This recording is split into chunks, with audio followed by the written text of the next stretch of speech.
हम सरकार से अपनी बात मनवा लेंगे, इसको आप किस रूप में देख रहे हैं? उनकी बात है क्या? सरकार ही चलवा रही है कड़ी सेना, और जिस तरीके की अराजकता और गैर कानूनी तरीका अख्तियार किया हुआ है, सरकार चाहे तो 1 घंटे भी ये सेना न चले, लेकिन खुद उत्तर प्रदेश के मुख्यमंत्री जी और उत्तर प्रदेश की सरकार इस चीज़ को प्रोत्साहित कर रही है। और मैं समझता हूँ अगर उन्हें इस बात का गलतफहमी हो कि वो ऑलरेडी रामजीलाल सुमन जी या समाजवादी लोग या समाज के दबे कुचले पिछड़े दलित लोगों के साथ कुछ अन्याय अत्याचार कर लेंगे, तो ये उनकी गलतफहमी है। आरडी सुमन जी केवल एक सांसद ही नहीं है, बल्कि पूरे वो दलित समाज का प्रतिनिधित्व कर रहे हैं। अगर उन्होंने कोई बात कही है, ऐतिहासिक साक्ष्यों पे कही है, तो उसकी चर्चा हो सकती है, बहस हो सकती है, लेकिन जो तरीका अख्तियार किया हुआ करणी सेना ने, वो कहीं से ना लोकतांत्रिक है, ना कहीं से कानून सम्मत है, और पीड़ित परिवार के लोग उनकी इस अराजकता को किसी भी तरह से स्वीकार नहीं कर सकते। अच्छा सर, वक्फ बिल अभी पास हुआ है, उस पर समाजवादी पार्टी का स्टैंड पूरी तरीके से क्लियर था। वक्फ बिल में एक इशू ये था, वक्फ यूजर्स प्रॉपर्टी जिसके पेपर वक्फ के पास नहीं है लेकिन वक्फ पे देख रेख में होते हैं, तो उसको लेकर के जनता दल सरकार का मानना ये था कि उसको जिलाधिकारी देखेंगे, इसके पेपर नहीं है। लेकिन जनता दल यूनाइटेड के विधायक ने उस पर रिकमेंड किया, तो सरकार ने ये मान लिया कि इसके साथ किसी प्रकार की छेड़छाड़ नहीं की जाएगी। लेकिन क्या आपको लगता है कि भविष्य में छेड़छाड़ नहीं की जाएगी तब जब पूजा स्थल अधिनियम 1991 लागू होने के बाद भी तमाम तरह की छेड़छाड़ की जा रही है? खुदाइयाँ की जा रही है। देखिए, जो वर्तमान सरकार है, सरकार पे किसी तरह का विश्वास नहीं कर सकते आप।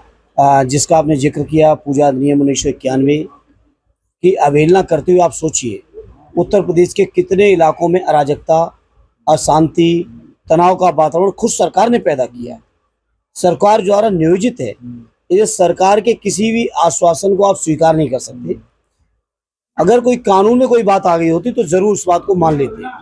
अगर सरकार की अगर नीयत साफ है तो कानून में इस बात का उल्लेख करने में उन्हें आपत्ति क्या थी? सरकार की सीधी मंशा है कि किसी तरह से मुसलमान भाइयों की जमीनों को छीना जाए, और बहाने क्या बना रहे हैं कि उन पर किराया नहीं आ रहा है, उन पर आमदनी नहीं हो रही है। कैसी सरकार है?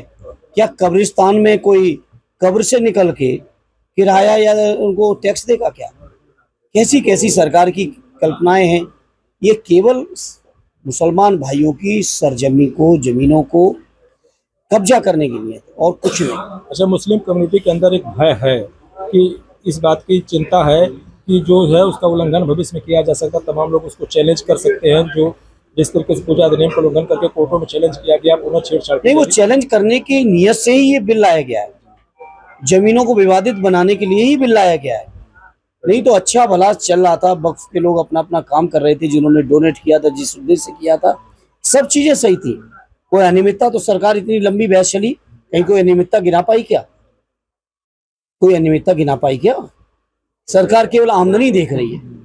सरकार को कब्रों में भी आमदनी चाहिए, सरकार को लाशों में भी आमदनी चाहिए, सरकार को कफन पे भी जीएसटी लगाना है। आखिर ये सरकार के अंदर कुछ संवेदना है या नहीं है?